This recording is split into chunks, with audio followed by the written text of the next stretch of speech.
There was a river at the edge of the eastern villages that no one wanted to cross alone. Not because it was wide, though it was. Not because it was dangerous in flood season, though it was that too. But because the far bank could not be seen clearly in the morning mist that gathered there almost every day of the year, and there was something about stepping into a boat toward a shore you could not fully see that made even steady people hesitate.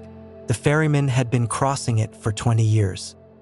His name was Joram, and he was a large, unhurried man who spoke very little and smelled of river water and pine resin and seemed, in all weathers and all seasons, entirely at home. He poled his flat-bottomed boat from one bank to the other and back again, all day, every day, with the calm of a man who has made peace with repetition. What people noticed after a few crossings was the thing he never said. He never asked where they were going. He took them across. He brought others back. He asked nothing about the journey ahead, the reason for the crossing, the destination beyond the far bank. Other ferrymen along the river were known for conversation. They were great gatherers of news, exchangers of gossip and advice. Joram said almost nothing and asked less. A merchant who crossed regularly finally asked him about it. "You take people across every day," the merchant said. "Don't you want to know where they're going?" Joram thought about this for a longer time than the merchant expected. "I used to ask," he said at last, "and I found that people who knew where they were going told me about it with excitement, and I felt something close to envy." He dipped the pole into the dark water. "And people who did not know told me with fear, and I felt something close to worry. And people who had already decided the far bank would disappoint them told me with certainty, and I arrived there convinced before I had seen anything." He moved the boat in silence for a moment. "I decided that what happened on the other bank was not mine to carry on this bank."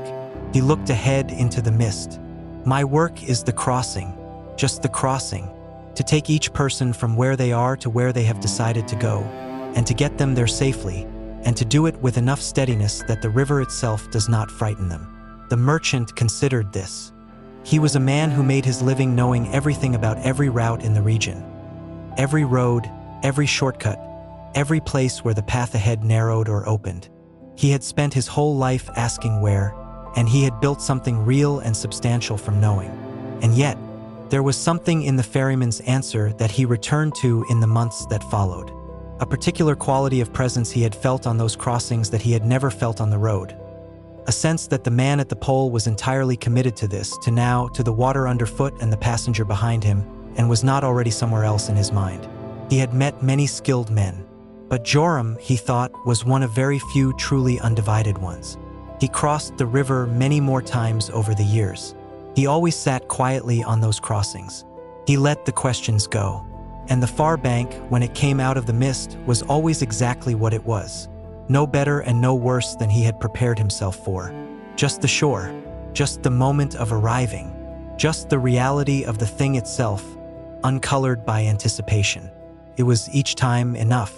The steadiest journeys are made by those who give all of themselves to the crossing, and none to what waits on the other side.